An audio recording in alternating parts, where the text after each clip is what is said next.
ঈদ মোবারক, সবাইকে জানাই ঈদের শুভেচ্ছা।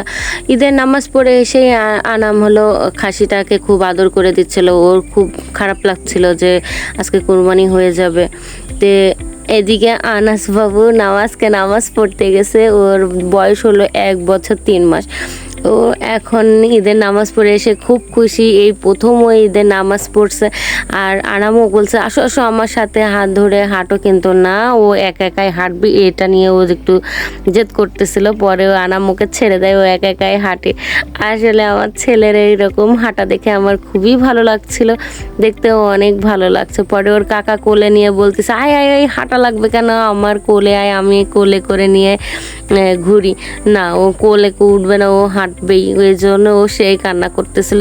যাই হোক, আমাদের কোরবানির মাংসটাও হয়ে গেছে, অনেক সুন্দর গোশ হয়েছে, দেখা যাচ্ছে 3 ভাগ করা হয়েছে, একটা আত্মীয় স্বজন, একটা আমাদের, একটা হলো ফকিরদের, যাই হোক যারা হলো চাইতে আসে তাদের জন্য। আর এখানে অনেকগুলো মাংস রান্না করা হচ্ছে। কোরবানির মাংস আসলে অনেক স্বাদ, হাত দিয়ে মাখায় রান্না করলে জিনিসটা আরও বেশি স্বাদ লাগে। আজকে এভাবে রান্না করা হইলো। পরে বিকেলবেলা সবাই ছাদে অনেক মজা করতেছিল, এটা দেখে আমারও খুব ভালো লাগতেছিল।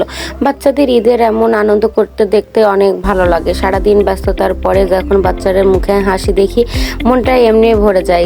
ঈদ মানেই খুশি, ঈদ মানেই আনন্দ। আসলেই বাচ্চাদের ঈদে খুশি দেখলে, আনন্দ করতে দেখলে মনটা এমনি ভরে যায়। যাই হোক, সবার আনন্দ দেখে আমারও ভালো লাগছিল দেখতে। যাই হোক, সবাই ভালো থাকবেন, সুস্থ থাকবেন, সবাইকে জানাই ঈদ মোবারক।